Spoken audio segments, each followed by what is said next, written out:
যে রিপাবলিকটা প্রতিষ্ঠা হয়েছে 1971-এ স্বাধীনতা যুদ্ধের মধ্য দিয়ে, সেই রিপাবলিকের কোনো দোষ নেই। সেই রিপাবলিক দেশের মানুষ রক্ত দিয়ে অর্জন করেছে। প্রথম রিপাবলিককে 1975 সালে বাকশাল প্রণয়নের মধ্য দিয়ে ছিন্ন বিচ্ছিন্ন করে দেয়া হলো। রিপাবলিক ইজ রিপাবলিক, সুতরাং বারবার রিপাবলিককে টেনে নিয়ে আসা ঠিক হবে না। রিপাবলিক বলতে কি বোঝায়?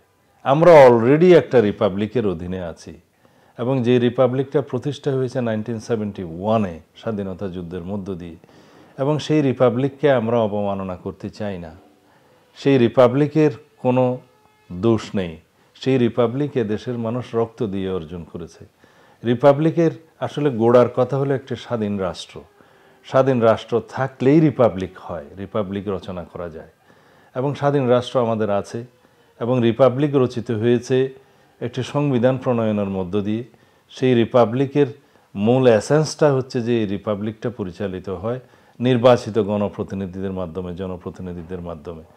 এবং নির্বাচিত জনপ্রতিনিধিরা জনগণের সার্বভৌমত্বের বহিঃপ্রকাশ ঘটানোর জন্য নির্বাচিত হয়।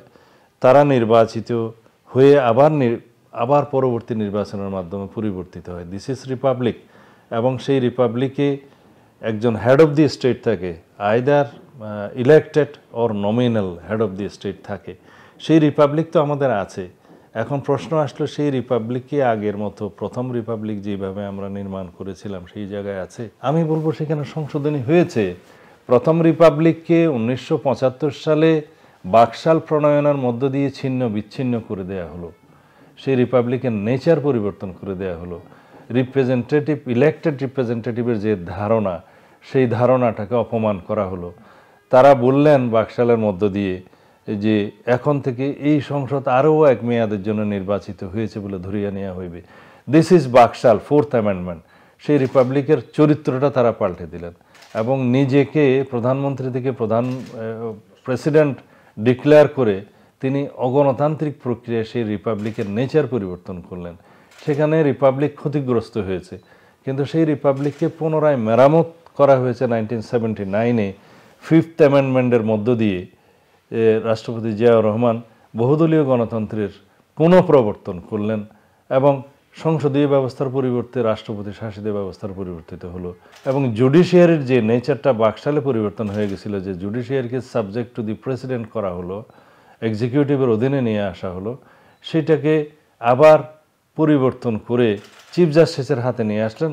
অবশ্যই in consultation with the judiciary বলে প্রেসিডেন্টের হাতে রাখলেন তিনি জুডিশিয়ারি, যেটা আর্টিকেল 96-এ সুপ্রিম জুডিশিয়াল কাউন্সিলের মধ্যে প্রকাশিত হলো। সেটাকে আওয়ামী লীগ অবশ্য পরবর্তীতে 16তম সংশোধনের মধ্য দিয়ে আবার আগের নেচারে নিয়ে গেল, যে সাবজেক্ট টু এক্সিকিউটিভের কাছে নিয়ে গেল এবং বলা হলো যে পার্লামেন্ট যদি চায় তাহলে ইমপিচ করতে পারবে।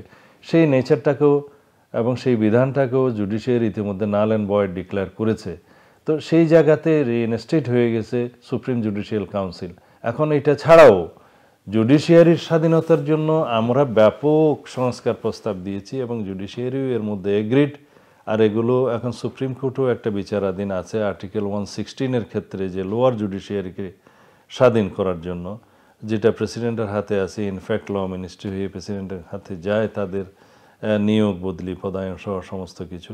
এটা যাতে সুপ্রিম কোর্টের চিফ জাস্টিসের কাছে থাকে, সেই জন্য আমরা কিন্তু 31 দফার একটা প্রস্তাবের মধ্যে এটাও উল্লেখ আছে যে আমরা অধস্তন আদালতের সমস্ত নিয়ন্ত্রণ ক্ষমতা সুপ্রিম কোর্টের হাতে রাখতে চাই এবং সেই জন্য আমাদের প্রয়োজনীয় সংস্কার প্রস্তাব দেব এবং সংবিধান সংশোধনী প্রস্তাব আনব।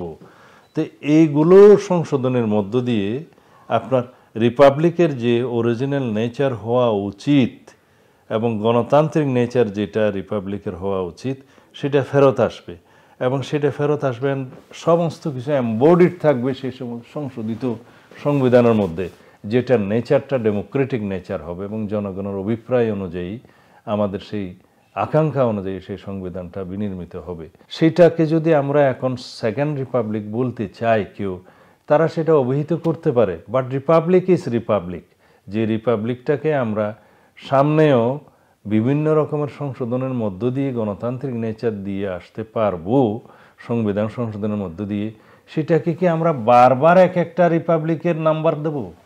না, রিপাবলিক ইজ রিপাবলিক। এখন যদি আমরা মন গড়া নাম্বার দিই যে 75 was second republic, 79 is third republic, এখন যদি বলি যে আমরা 1991 সালের সংসদে পুনরায় সংসদীয় শাসন ব্যবস্থার প্রবর্তন করলাম ওয়েস্টমিনিস্টার টাইপের, সেটাকে কি আমরা চতুর্থ রিপাবলিক বলবো? আমরা যদি আবার বলি যে 1996-এ আমরা কেয়ারটেকার সরকারের প্রবর্তন করলাম, সেটাকে কি আমরা ফিফথ রিপাবলিক বলবো? সুতরাং বারবার রিপাবলিকটাই টেনে নিয়ে আসা ঠিক হবে না। আমরা একটা independent country, independent sovereign and democratic country. এখানে ডেমোক্রেসির বিভিন্ন সময়ে বিভিন্নভাবে আমরা ক্ষতিগ্রস্ত হতে দেখেছি।